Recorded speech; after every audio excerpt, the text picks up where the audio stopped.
On va passer à la partie B de l'exercice 1.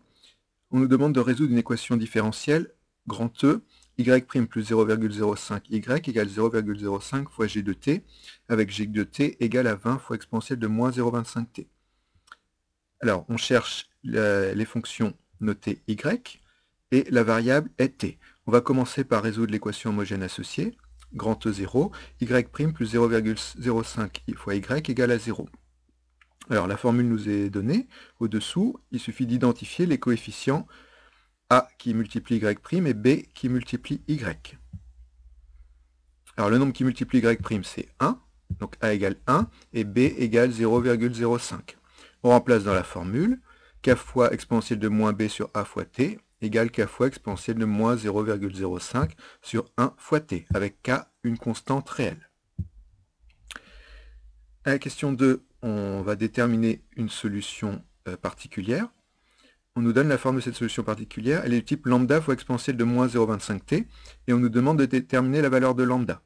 Donc ce qu'on va faire, c'est que comme h est solution de l'équation différentielle E, on va remplacer dans E y par h et y' par h'. Donc on va commencer par déterminer h'. C'est une fonction du type une constante fois exponentielle de u. La dérivée va être lambda, la constante, fois u', moins 0,25, fois e de u. Et on remplace dans e. Donc on va remplacer y' par h' et y par h. Moins 0,25 fois lambda fois exponentielle de moins 0,25t, h' plus 0,05 fois h, lambda fois exponentielle de moins 0,25t, égale à 0,05 fois g de t, c'est 20 fois exponentielle de moins 0,25t.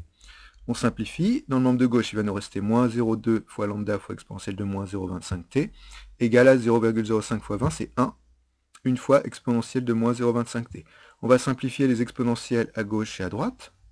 Il va nous rester moins 0,2 lambda égale à 1.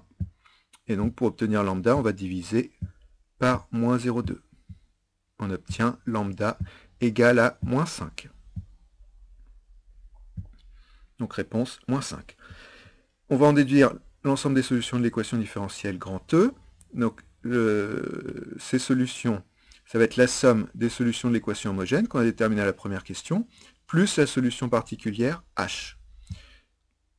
Donc k fois exponentielle de moins 0,05t, plus la solution h en remplaçant lambda par moins 5 exponentielle de moins 0,25t.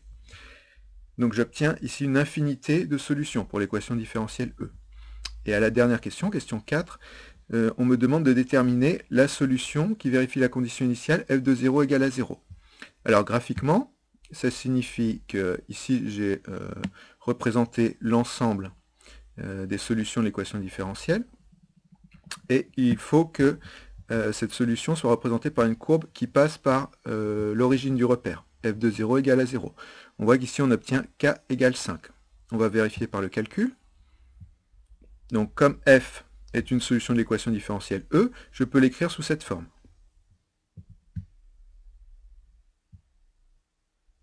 Je peux donc écrire f de t comme étant k fois exponentielle de moins 0,25t, 0,05t, moins 5 fois exponentielle de moins 0,25t. Et on va chercher k tel que f de 0 soit égal à 0. Donc je vais remplacer t par 0. Exponentielle de 0 vaut 1. Il va rester k moins 5 égale à 0, donc k égale 5. En conclusion, je vais remplacer k par la valeur trouvée, par 5, dans l'expression de f.